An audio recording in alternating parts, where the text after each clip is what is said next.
Sa halos 2 taon mula 1762 hanggang 1764, napasailalim ang buong kamay nila sa kapangyarihan ng mga Briton kasama pa ang mga lalabing parte ng probinsya ng Cavite.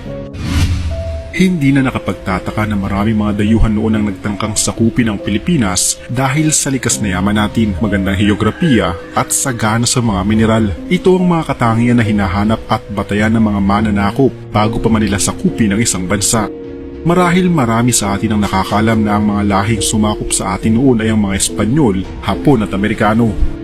Pero lingid sa kaalaman ng maraming Pilipino na halos masakop din pala tayo ng mga Briton noong unang panahon. Noong panahon ng pananakop sa iba't ibang panig ng mundo, ang United Kingdom o Britanya ay tinuturing na isa sa pinakamalakas na bansa sa buong mundo.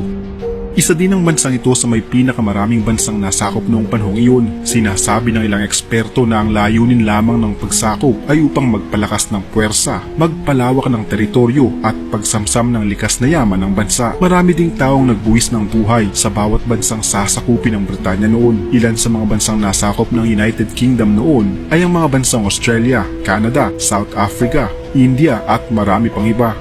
Sa panahon ng 7 taong digmaan sa Europa, nakipag-alyansa ang Espanya sa Pransya laban sa Britanya. Bilang tugon, sinamantala ng mga Brito ng pagkakataong agawin ang mga pag-aari ng Imperyong Espanyol. Noong 24 ng Setyembre 1762, isang plota ng Britanya na may dalang puwersa na nasa mahigit 6,000 na kalalakihan na higit sa lahat ay binubuo ng mga Indianong sepoy, ngunit kasamang ilang regular na mga mandaragat at marino ng Britanya. Naglayag sila sa look ng Maynila mula sa Madras na ngayon ay Chennai sa India.